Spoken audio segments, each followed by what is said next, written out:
Egypt in Our Hearts is a two-day conference that was held recently in Egypt for Egyptians. Well, actually, I'll bring you more details about it because this was organized by the Ministry of Manpower and Immigration. And we have a lot of things to bring you regarding this, in addition, of course, to the idea of developing the system of education. I know this is something very important, one of the most important issues to be tackled these days.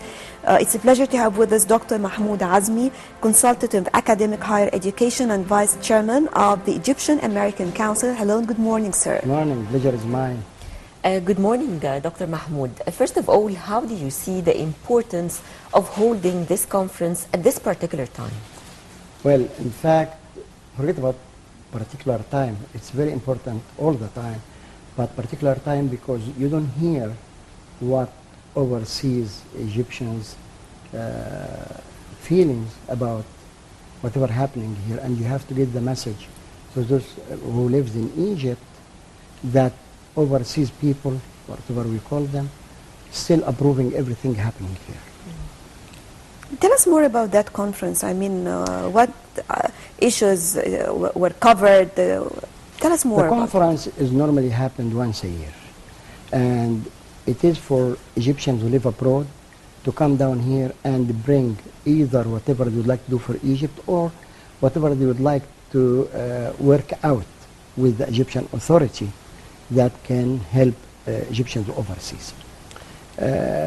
This one actually was a very good one because very good number of cabinet members, they came here, and people brought a lot of things. It was a very short time, very short notice to ask them to call for us to come over. In fact, I was lucky because I was in Egypt, then I joined this one. Normally, we try to say, okay, here is the things we would like to do, and here is the problem we are facing. And the Egyptian government work out this problem. But this year, what are the recommendations? Recommendations that we are, Egyptians overseas are fully in support to the new Egyptian government, and they refuse in total whatever happening from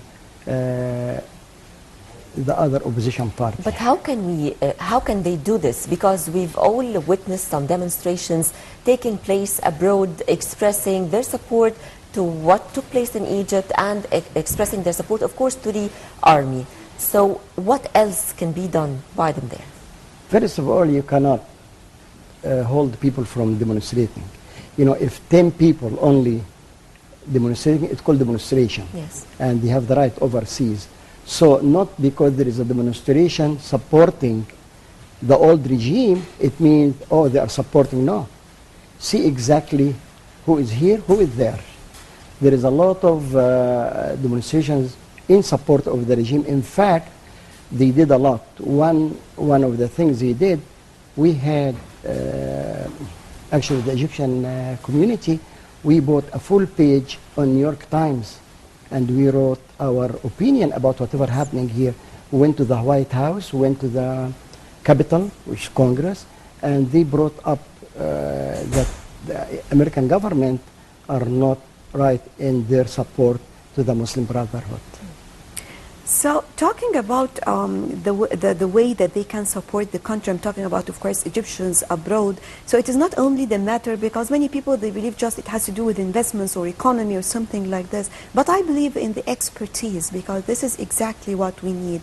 We have many prominent figures, Egyptians living abroad. They are very well known. They have the experience in many different domains. And I think we need them. We need their support right now here in Egypt.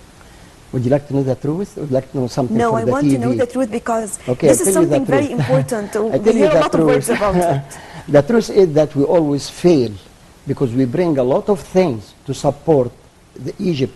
We feel that we owe the Egyptian and we owe Egypt a lot. But when we bring our expertise to help here, unfortunately, they feel intimidated and they reject us.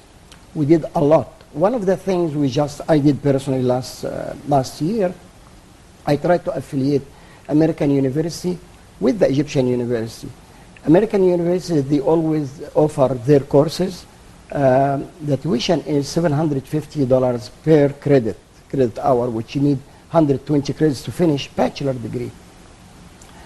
I managed, based on the American education system, which I know very well, to get American university to work with an Egyptian university to offer their program here. And the students will make the entire degree with dual degree, one Egyptian, one American, for $3,000.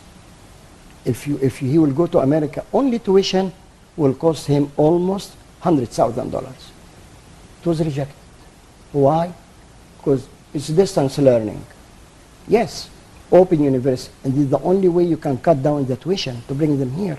However, how come you refuse e-learning from overseas, and you have here, Cairo University has 120,000 students on Open University, and Shams University 65,000. Then how come? How come you can do it?